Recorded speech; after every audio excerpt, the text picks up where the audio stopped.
একটি নতুন সরকার শপথ নিয়েছে, একজন নতুন মুখ্যমন্ত্রী শপথ নিয়েছেন। ফলে প্রথম থেকেই তার সমস্ত বা তাদের সমস্ত যা কোনো সিদ্ধান্ত নেবেন তার বিরোধিতা করাটা মানুষ ভালোভাবে নেবে না। একজন নতুন মুখ্যমন্ত্রী তার মন্ত্রিসভা শপথ নিয়েছে, ফলে প্রথম দিন থেকেই যে কোনো বিষয়ে যদি তাদের কোনো সিদ্ধান্ত হলেই তার নিশ্চয়ই তার ইতিবাচক দিক থাকবে, নেতিবাচক দিকেরও সম্ভাবনা থাকবে, কিন্তু প্রথম থেকে যদি সমালোচনা করি সেটা বোধহয় মানুষ ভালোভাবে নেবেন না। ফলে আমরা সবাই নজর। বিধানসভায় শপথ গ্রহণের পরই কুণাল ঘোষ তৃণমূল বিধায়ক তিনি ইঙ্গিতপূর্ণ পোস্ট করেছেন, যেখানে তিনি উল্লেখ করেছেন তাপস রায়কে দলে রাখতে চেয়েছিলাম কিন্তু পারিনি, দুর্ভাগ্য। এবং সেই পোস্টে তিনি আরও উল্লেখ করেছেন, পরে রাজনৈতিক বিরোধিতা থাকলেও ব্যক্তিগতভাবে তাপস রায়কে ভালো বলায় আমাকে দল সাসপেন্ড করে। ঘটনাচক্রে আমি আজ তৃণমূলের বিধায়ক ও শপথ বাক্য পাঠ করছি বিজেপির হয়ে জেতা তাপস রায়ের হাতে। ভাগ্যচক্র সজল পুরপিতাও বটে। উত্তর ও মধ্য কলকাতায় তাপস রায় ও সজল ঘোষদের বাধ্য করা হয়েছিল দল ছাড়তে। এই পোস্টের মাধ্যমে তিনি ঠিক কি বোঝাতে চেয়েছেন, ইঙ্গিতপূর্ণ পোস্ট করেছেন, আরো বিস্তারিত এই নিয়ে আমরা জানবো। আমাদের প্রতিনিধি রাজর্ষী দত্তগুপ্ত রয়েছেন আমাদের সঙ্গে। রাজর্ষী, দেখো, রাজনৈতিকভাবে অত্যন্ত ইঙ্গিতপূর্ণ এই পোস্ট, কারণ কুণাল ঘোষ এবারে বিধায়ক হয়েছেন বেলেঘাটা থেকে জিতে। তৃণমূল কংগ্রেস রাজ্যে হেরে গিয়েছে। বিরোধী আসনে কুণাল ঘোষ বিরোধী বিধায়ক হিসাবে আজকে প্রোটেম স্পিকার তাপস রায়ের কাছ থেকে শপথ নিয়েছেন এবং তার পরেই সমাজ মাধ্যমে এই পোস্ট, যেখানে কিন্তু তিনি তার দলের একাংশের দিকেই আঙুল তুলেছেন, দলের একাংশকে দায়ী করেছেন। তাপস রায় এবং সজল ঘোষ যারা আজকে বিজেপির বিধায়কে জিতে এসে বিধানসভায় আসেন, তারা দুজনেই তৃণমূল কংগ্রেস ছেড়ে চলে গিয়েছিলেন এবং দলের একাংশ তাদেরকে ছেড়ে যেতে বাধ্য করেছিল। এটা স্পষ্টভাবে এই পোস্টে তিনি লিখেছেন। এবং উত্তর ও মধ্য কলকাতায় এটাও তিনি অত্যন্ত ইঙ্গিতপূর্ণভাবে উল্লেখ করেছেন তার পোস্টে, যে একটা দলের মধ্যেই বিরোধ ছিল এবং দলের একাংশ এই দুজনকে বাধ্য করেছিল দল ছেড়ে চলে যেতে।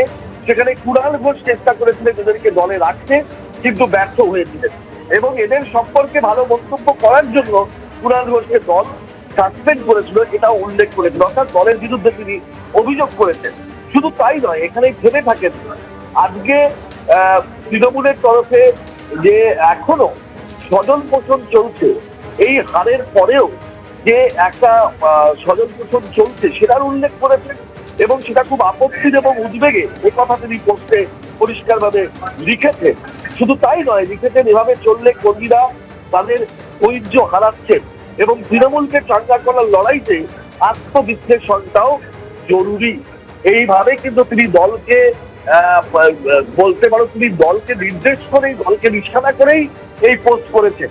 এটা বিজেপির বিরুদ্ধে করা পোস্ট নয়, এটা একেবারে তার নিজের দল তৃণমূল কংগ্রেসকে নিশানা করে করা এই পোস্ট। রাজনৈতিকভাবে ইঙ্গিতপূর্ণ এবং দলের মধ্যে একাংশ যে দলের ক্ষতি করেছে এটা কুণাল ঘোষ দাবি করছেন এবং সেই উত্তর মধ্য কলকাতার নেতৃত্ব আজও স্বজন পোষণের মাধ্যমে এই হারের পরেও তারা একটা ভালো জায়গায় আছেন সেটাও তিনি ইঙ্গিত করছেন।